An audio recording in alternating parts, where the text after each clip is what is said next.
Today we are talking about Say Nothing, a 2024 historical drama limited TV series based on the book Say Nothing, A True Story of Murder and Memory in Northern Ireland by writer and journalist Patrick Radden Keefe. The story focuses on the troubles in Northern Ireland through the eyes of Dolours Price, Brendan Hughes, and other real IRA members who shared their life histories with the Boston College Belfast Oral History Project. The Belfast Project sought to document the events and different perspectives of the conflict through interviews.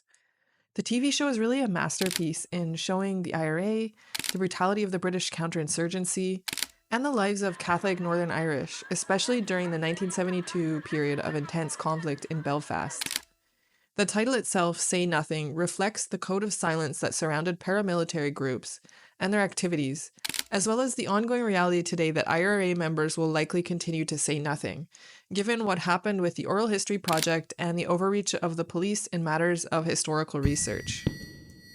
In this video, I will highlight the 1921 partition of Ireland under British governance, as more stemming from capitalist and imperialist interests rather than sectarian protections alone. Then I'll discuss the provisional IRA and the British military occupation. First, many analyses view the Troubles as the result of a long-standing sectarian conflict between Catholics and Protestants. But what if that's not entirely true? Let's go back in time to the 1921 partition of Ireland. Was Britain simply stepping in to protect the Protestant Unionists in the 1920s? According to historian John Lynch, Belfast in the first 2 decades of the 20th century was perhaps the most industrialized city in the British Empire. This is a powerful fact. The British Empire was massive, and for Belfast and that region to be the most industrialized is extremely significant to this story. The partition of Ireland was arguably as much about British capitalists wanting to retain Belfast in 1921 due to its industrial and economic importance, since it was a major hub for shipbuilding, engineering, and trade.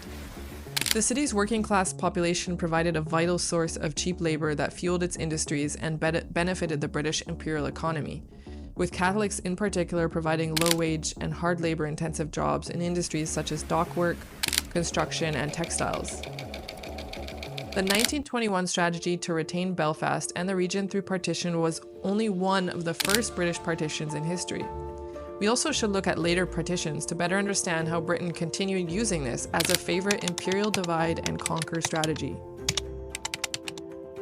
Partition arose as an appealing option for British imperial administrators, in particular in Palestine, for example, by the late 1920s, and we can see that there's a clear connection between how these imperial administrators thought in Palestine because of how they had succeeded in dividing Ireland.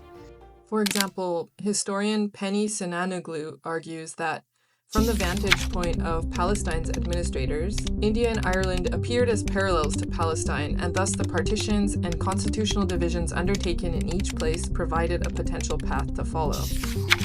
She argues that in the world of late 1930s British imperial planning, partition was seen as a way to reduce the costs associated with policing restive populations while simultaneously retaining critical imperial assets such as ports, oil pipelines, airfields, and in the case of Palestine, symbolically loaded religious sites.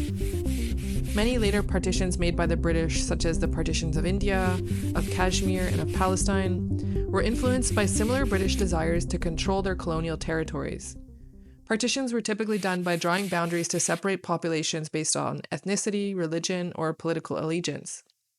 While these were framed as solutions to political or administrative challenges, these partitions rather reflected a British strategy of maintaining a chokehold on their colonial territories and their economic interests there, especially in the face of rising anti-colonial and anti-capitalist resistance movements.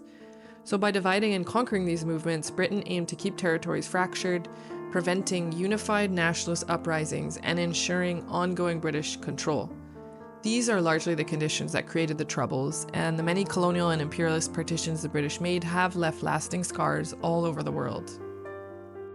So, is it possible to criticize British imperial interests for creating the Troubles while also holding the strategic leaders of the IRA to account for what they did? Can both things be true?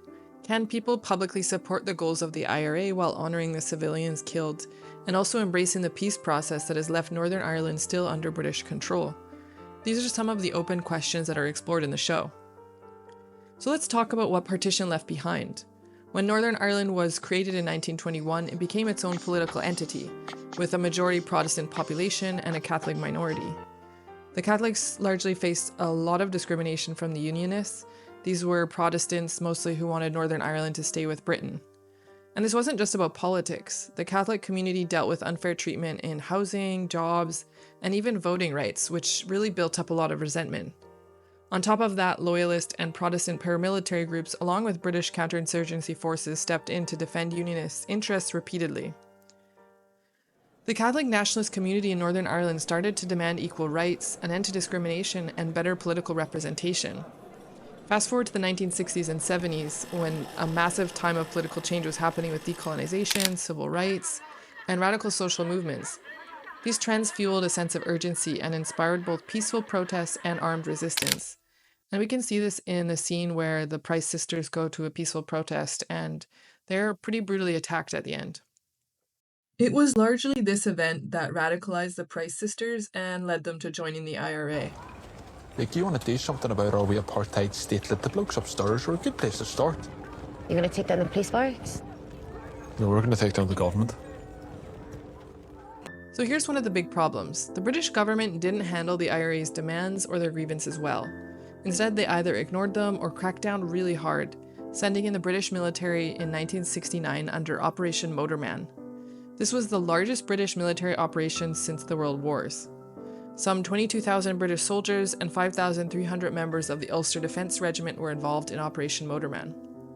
We see this in the show when the British military brings in Frank Kitson, who was in fact a real person, and he had previously won some British awards for putting down resistance movements against British colonial occupation in Kenya and in Malaya. In Northern Ireland, according to Belfast politician Paddy Devlin, Kitson probably did more than any other individual to sour relations between the Catholic community and the security forces.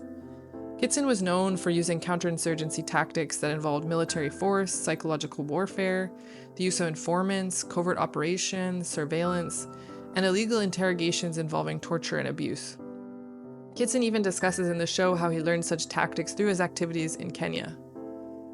Both the formation of the Provisional IRA and the deployment of the British Army to Northern Ireland occurred in 1969. The Provisional Irish Republican Army, known as the IRA, was an Irish Republican paramilitary that sought to end British rule in Northern Ireland, facilitate Irish reunification, and bring about an independent republic encompassing all of Ireland. Bloody Sunday in 1972 was another example of the violence of the British occupation, when British soldiers killed 13 peaceful Catholic protesters in Derry. All of those killed were unarmed, and many were shot while fleeing or aiding the wounded. It was really events like this that broke any hope for peaceful solutions and led to the radicalization of many. Dolours, Price in the show, Brendan Hughes, and Gerry Adams are all portrayed as having worked quite closely together as members of the IRA. Although Gerry Adams, who's a retired Irish Republican politician and was president of Sinn Féin from 1983 to 2018, has always denied any involvement in the IRA. So Dolours, Price and Brendan Hughes argue in the show that Gerry Adams should publicly address the moral and strategic decisions he made during the Troubles, many of which it seems that they questioned at the time. The show raised a fair question. If Adams was, as they claim, a key leader in the movement, why does the blame fall solely on those who are lower in the ranks? People who now feel betrayed by him and the peace process that left Northern Ireland still part of Britain. In conclusion, given the long history of British settler colonialism in Ireland of stealing land, and then Belfast's importance as an industrial gold mine for the British Empire in the 19th and 20th century, the then ongoing discrimination of the Catholic Irish, and then the use of the British divide and conquer and counterinsurgency tactics, we can really see the many reasons why this history is as it was. The show is altogether really captivating with great acting, and it reveals that the questions and issues it raises are still unresolved today.